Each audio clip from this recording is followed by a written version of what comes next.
ಒಂದೇ ಒಂದು ಮಾತು ಹೇಳಿ ಸೈಲೆಂಟಾಗಿ ತೀರ್ಥಯಾತ್ರೆಗೆ ಹೋಗಿದ್ದೀರಲ್ಲ, ಅಟ್ಲೀಸ್ಟ್ ಒಂದು ಮಾತಾದರೂ ಯಾರಿಗಾದ್ರೂ ಮನೇಲಿ ಹೇಳೋಗ್ಬೋದಾಗಿತ್ತು ತಾನೆ. ಅರ್ಥ ನಿನ್ನ ಕಣ್ಣಿಗೆ ನಾನು ಜೋಕರ್ ಥರ ಕಾಣ್ತಿದ್ದೀನೇನೋ? ಇಂಥ ದೊಡ್ಡ ವಿಷಯ ನಡೆದಿದೆ ಅಂತ ಹೊತ್ತಲ್ಲಿ ಸುಮ್ಮನಿರಕ್ಕೆ ನಾನು ಬೇಜವಾಬ್ದಾರಿ ಮನುಷ್ಯ ತಿಳ್ಕೊಂಡಿದ್ದೀನೋ?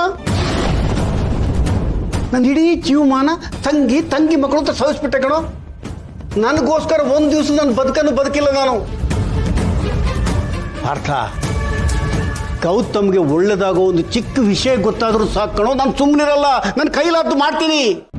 ಯಾಕಂದ್ರೆ ನನಗೆ ನಾನು ದ್ರೋಹ ಮಾಡಿದ್ನಲ್ವಾ, ಅದರ ಪಾಪದ ಫಲ ಸ್ವಲ್ಪ ಆದರೂ ಕಡಿಮೆ ಆಗಲಿ ಅಂತ.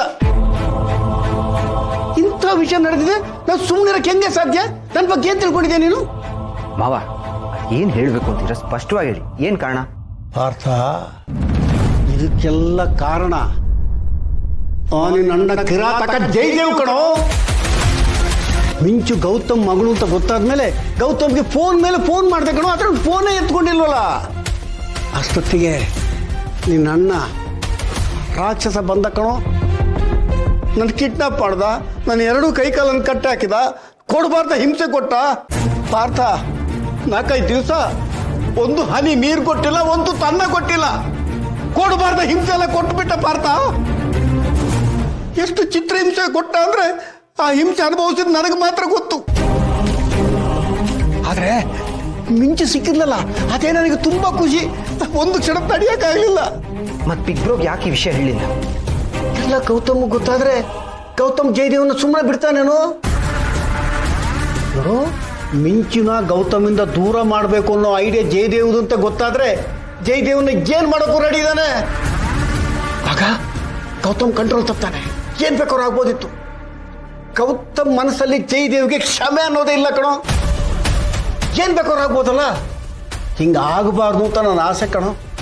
ಏನಾದರೂ ಎಡವಟ್ಟು ಮಾಡಿಕೊಂಡು ಮತ್ತೆ ಗೌತಮ್ ಜೈಲಿಗೆ ಹೋಗೋದು, ಅದನ್ನ ನಿನ್ನ ಮಾವನಿಂದ ನೋಡಕ್ ಆಗಲ್ಲ ಪಾರ್ಥ, ಇಂಪಾಸಿಬಲ್.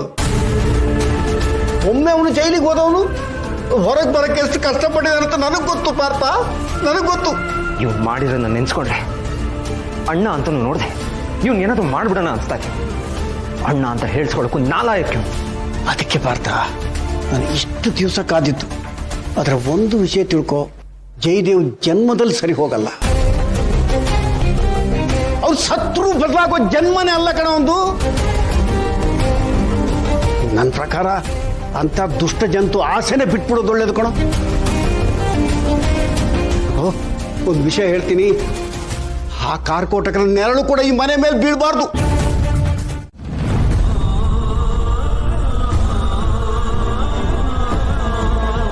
ಏನ್ ಬಾಸ್, ಇಷ್ಟೊಂದೆಲ್ಲ ಇನ್ಫಾರ್ಮೇಶನ್ ಕೊಟ್ಟೆ, ಏನೂ ಮಾಡಲಿಲ್ಲ ನೀವು.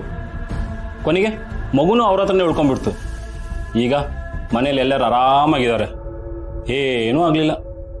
ಅದೇ ಕಣ, ನಾನು ಅದನ್ನೇ ಅವಾಗಿಂದ ತಲೆ ಕೆಡಿಸ್ಕೊಂಡು ಕೂತಿದ್ದೀನಿ.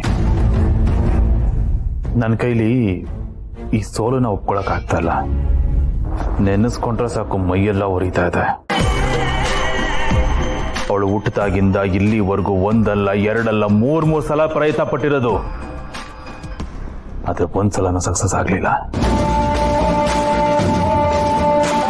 ಏನೇ ಮಾಡಿದ್ರು ಅವಳನ್ನ ಆ ಮನೆಯಿಂದ ಅವ್ರಗಳಿಂದ ದೂರ ಮಾಡಕ್ ಆಗ್ತಾನೆ ಇಲ್ಲ. ಬ್ಲಡಿ ಬ್ಯಾಡ್ ಲಕ್ ಅನ್ನೋದು ಬೆನ್ನು ಗಂಟ್ಕೊಂಡ್ ಕೂತಿದೆ ಅನ್ಸ್ತಾ ಇದೆ ನನಗೆ. ಅವಳು ಆ ಮನೇಲೇ ಇರಬೇಕು ಅಂತ ದೇವ್ರ ಕೈಲಿ ಪರ್ಮನೆಂಟ್ ಸೀಲ್ ಒತ್ತಿಸ್ಕೊಂಡ್ ಬಂದಿರಂಗಿದ್ದಾಳೆ. ಪ್ರತಿ ಸಲ ಬಚಾವಾಗಿ ಆಗಿ ವಾಪಸ್ ಹೋಗ್ತಾನೆ ಇದ್ದಾಳೆ. ಗಟ್ಟಿ ಪಿಂಡ. ಹೌದು ಬಾಸ್, ಆ ಮಗು ಗಟ್ಟಿ ಪಿಂಡಾನೆ. ಬಾಸ್, ಇವತ್ತು ಆ ಇಬ್ರು ಮಕ್ಕಳದು ಬರ್ತ್ಡೇ ಮಾಡ್ತಿದ್ದಾರೆ. ಗ್ರ್ಯಾಂಡ್ ಆಗಿ ಸೆಲೆಬ್ರೇಷನ್ ಮಾಡ್ಬೇಕು ಅಂತ ಪ್ಲಾನ್ ಮಾಡ್ತಿದ್ದಾರೆ.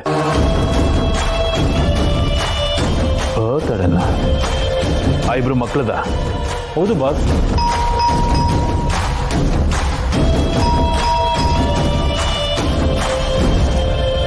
ಯಾರು ಬಂದಿರ್ಬೋದು? ಪೊಲೀಸ್ ಏನಾದ್ರು? ಮಿಂಚುನ ಕಿಡ್ನಾಪ್ ಮಾಡಿದ ವಿಚಾರ ಮಾಮ ಏನಾದ್ರು ಹಾಕೊಟ್ಬಿಟ್ನಾ, ಅಥವಾ ಬೇರೆ ಯಾರಾದ್ರೂ?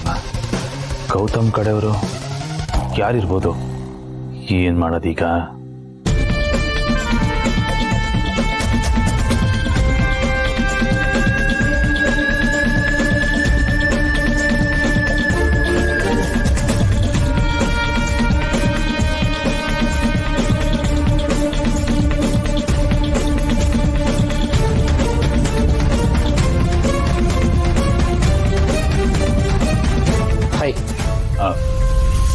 Hi bro, please come.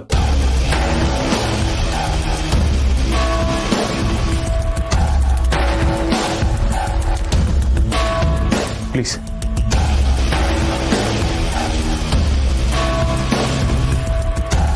Sir, ಎಲ್ಲಿ ಸರ್ ದಿಯಾ?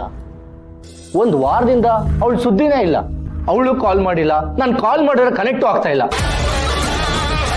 ಸರ್. ಒಟ್ನಲ್ಲಿ ಅವಳನ್ನ ಕಾಂಟ್ಯಾಕ್ಟ್ ಮಾಡೋಕ್ಕೆ ಆಗ್ತಾ ಇಲ್ಲ. ಏನಾಗಿದೆ ಸರ್ ಅವಳಿಗೆ? ಎಲ್ಲಿ ಸರ್ ನನ್ನ ಬೇಬಿ? ವಾಟ್? ನಿಮ್ ಜೊತೆ ಟಚ್ ಅಲ್ಲಿ ಇಲ್ವಾ ಅವಳು? ಶೇಟ್. ಅಲ್ಲ, ನನಗೂ ಅವಳ ಕಡೆಯಿಂದ ಯಾವ ಕಾಲು ಬಂದಿಲ್ಲ, ಅವಳು ಮನೆಗೂ ಬಂದಿಲ್ಲ, ಏನಿಲ್ಲ. ಮೋಸ್ಟ್ಲಿ ನಿಮ್ ಜೊತೆ ಕಾಂಟ್ಯಾಕ್ಟ್ ಅಲ್ಲಿ ಇರ್ತಾಳೆ, ನೀವಿಬ್ರು ರೆಗ್ಯುಲರ್ ಆಗಿ ಮಾತಾಡ್ತಿರ್ತೀರಲ್ಲ, ಹಾಗಿರ್ತೀರಾ ಅಂತ ಅನ್ಕೊಂಡಿದ್ದೆ ನಾನು.